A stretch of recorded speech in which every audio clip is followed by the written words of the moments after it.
Friends, हरे कृष्णा। कैसे हो आप सब? आप सबका हरे कृष्णा बाय पूजा चैनल में स्वागत है। तो आज हम आपको फागुन मास में कृष्ण पक्ष की विजया एकादशी की कथा सुनाने जा रहे हैं। तो चलिए शुरू करते हैं। बोल बाके बिहारी लाल की जय। फाल्गुन मास के कृष्ण पक्ष की एकादशी को शास्त्रोक्त नाम विजय एकादशी है। भगवान श्री राम ने लंका पर चढ़ाई करते समय रावण पर विजय प्राप्ति की कामना से इस एकादशी का व्रत किया था। सभी प्रकार के दुख दूर करके सभी कार्यों में विजय और सफलता प्रदायक इस विजया एकादशी को भगवान विष्णु का पूजन किया जाता है। जया एकादशी कथा सुनने के बाद धर्मराज युधिष्ठिर ने भगवान कृष्ण से प्रार्थना की, हे वासुदेव, फाल्गुन मास के कृष्ण पक्ष की एकादशी का क्या नाम है? इसका व्रत करने से किन फलों की प्राप्ति होती है तथा इसका विधि विधान क्या है? कृपा करके मुझसे विस्तार पूर्वक बतलाइए। योगेश्वर भगवान श्री कृष्ण ने कहा, हे राजेंद्र, फाल्गुन मास के कृष्ण पक्ष की इस सर्व सिद्धि प्रदायक एकादशी का नाम विजया है। इसका व्रत करने वाले मनुष्य को सभी कार्यों में विजय मिलती है। इस विजया एकादशी के महात्म्य के सुनने व पढ़ने मात्र से समस्त पाप नष्ट हो जाते हैं। एक प्राचीन कथा सुनाता हूँ। भगवान श्री कृष्ण ने आगे कहा, एक समय देव ऋषि नारद ने ब्रह्मा जी से यही प्रश्न किया था। तब ब्रह्मा जी ने नारद जी से कहा था कि हे नारद, ध्यान पूर्वक सुनो। इस विजय एकादशी का व्रत नए पुराने गत जन्मों के पापों का हरण करके प्रत्येक क्षेत्र में व्रत धारक को विजय दिलाता है।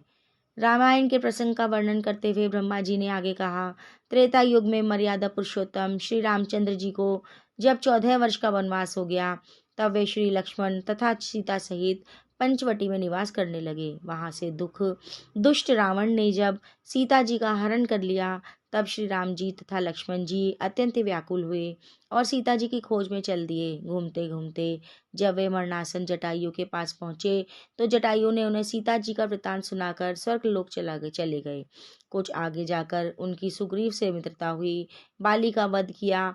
हनुमान जी ने लंका में जाकर सीता जी का पता लगाया और उनसे श्री रामचंद्र जी एवं सुग्रीव की मित्रता का वर्णन किया। वहां से लौटकर हनुमान जी श्री रामचंद्र जी के पास आए और सब समाचार कहे। श्री रामचंद्र जी ने वानर सेना सहित सुग्रीव की सम्मति को से लंका को प्रस्थान किया। जब श्री रामचंद्र जी समुद्र के किनारे पहुंचे, तब उन्होंने मगरमच्छ आदि से युक्त अथाह समुद्र को देखकर लक्ष्मण जी से कहा कि इस समुद्र को हम किस प्रकार पार कर सकेंगे। श्री लक्ष्मण जी कहने लगे, हे पुरुषोत्तम, आप सब कुछ जानते हैं। यहाँ से आधा योजन दूर कुमारी द्वीप में वक्दालब्य नाम के मुनि रहते हैं। उन्होंने अनेकों ब्रह्मा देखे हैं। आप उनके पास जाकर इसका उपाय पूछिए। लक्ष्मण जी के इस प्रकार के वचन सुनकर श्री रामचंद्र जी ने वक्दालब्य ऋषि के पास पहुंच गए और उनको प्रणाम करके बैठ गए। मुनि ने उनसे पूछा, हे राम, आपका आना कैसे हुआ? रामचंद्र जी कहने लगे, हे ऋषिवर, मैं अपनी सेना सहित यहाँ आया हूँ और राक्षसों को जीतने के लिए लंका जा रहा हूँ। आप कृपा करके समुद्र पार करने का कोई ऐसा उपाय बतलाइए। मैं इसी कारण आपके पास आया हूँ। महर्षि वाग्दलभ्य बोले, हे दशरथ पुत्र राम, फाल्गुन मास के कृष्ण पक्ष की एकादशी का व्रत करने से निश्चय ही आपकी विजय होगी। साथ ही आप समुद्र भी अवश्य पार कर लेंगे। इस व्रत की विधि यह है कि दशमी के दिन स्वर्ण, चांदी, तांबा या मिट्टी का एक घड़ा लेकर उसे इस जल से भरकर उस पर पंच पल्लव रखने के पश्चात उसे वेदी पर स्थापित करें।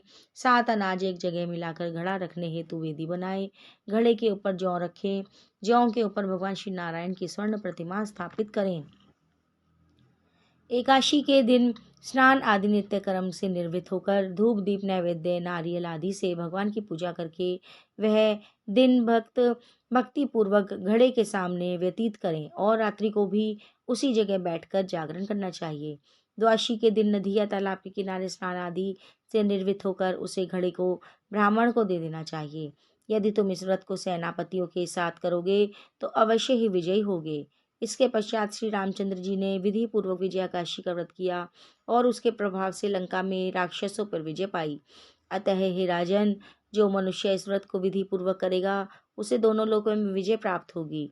अंत में ब्रह्मा जी ने नारद जी से कहा, हे पुत्र, इस व्रत को करने वाला तो सभी जगह पे विजय प्राप्त करता है। जो इस व्रत के महात्म्य को पढ़ता, सुनता अथवा दूसरों को सुनाता है, उसे भी वाजपेयी यज्ञ का फल प्राप्त होता है। बोले काशी माता की जय, विष्णु भगवान की जय। दोस्तों, अगर आपको यह वीडियो अच्छा लगा हो तो इसे लाइक शेयर और सब्सक्राइब करना ना भूलें। जल्द मिलेंगे नई वीडियो के साथ। हरे कृष्णा।